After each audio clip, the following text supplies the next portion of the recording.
Hey everybody, this is Preston Poulter with Pocket Jacks Comics. Mike Miller has posted on Twitter a rejection letter from Kickstarter that is rejecting his latest project, the third series in Lonestar, which he previously has posted on Indiegogo, and his second outing, I believe, garnered around $175,000. So Kickstarter is turning down a pretty significant chunk of change on this one.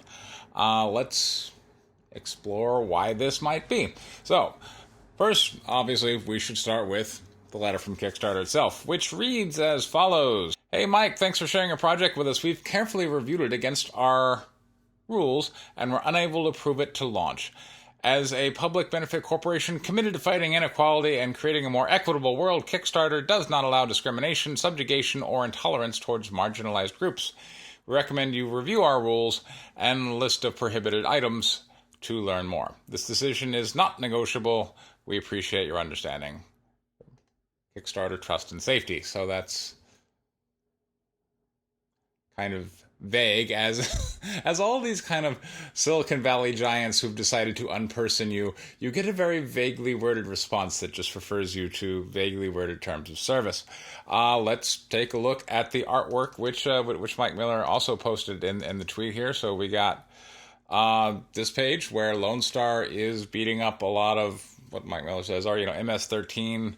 I'm sure Kickstarters look at this and saying, a white guy beating up a bunch of brown people, which is also what is happening on the next page, and then the next page, and that's kind of if we look at it through the lens that Kickstarter is looking at it, Lonestar is about a white guy who beats up a bunch of brown criminals. That's what happens. It's hard for me to not say this isn't a virtue signal to the conservative groups who, kind of are champions of white culture and whatnot, and, certainly nervous about the level of influx from Latin America and probably want to get the wall built, and that's not the crowd that Kickstarter wants to appeal to. Still, it is rather exceptional for Kickstarter to step in and say this project, violates their terms of service because it's victimizing a marginalized community. This is a superhero clearly opposing criminals. As Mike Miller puts it, when did MS-13 become a marginalized group? I suspect, and of course the problem with these letters is you have to kind of read into it a bit, but last week on Twitter, Neil Gaiman posted this notice, which was decrying Kickstarter for, the Kickstarter president anyway, for declaring that Kickstarter was never going to unionize, that was his stance, is we are not going to unionize as a company. And Neil Gaiman said that therefore he would not be promoting any more Kickstarter projects or retweeting anything. Now that is very significant because Neil Gaiman and his wife Amanda Palmer are very significant to crowdfunding. I got my first indication of what crowdfunding was by this TED Talk given by his wife, Amanda Palmer, and it's an excellent talk. I recommend you look at it, info card, check out the link. But essentially, Amanda Palmer is in a punk band. There's one song that she does that I rather like, Killing Type. But, she was in a punk band. She was signed with a label that she didn't really like, and she was on social media. And then she got the bright idea of, hey, you know what? Instead of going through my label, what if I just went direct using Kickstarter? And she raised $1 million, and that was, that made all kinds of headlines. This was years ago.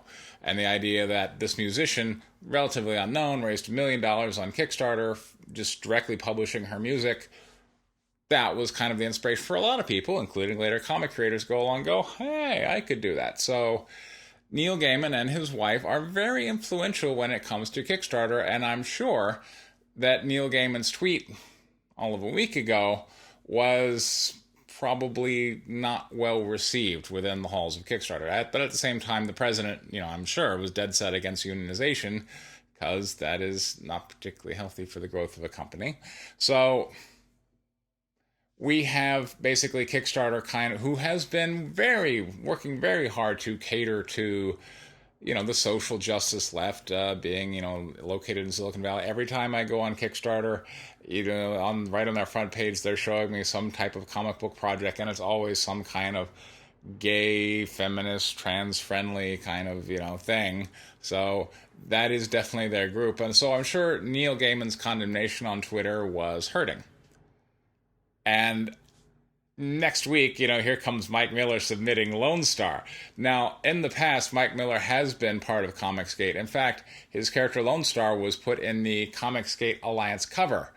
But then, a few months ago, Ethan Van Sciver and friends took a dim view to Mike Miller posting during Pride Month that Pride was a sin.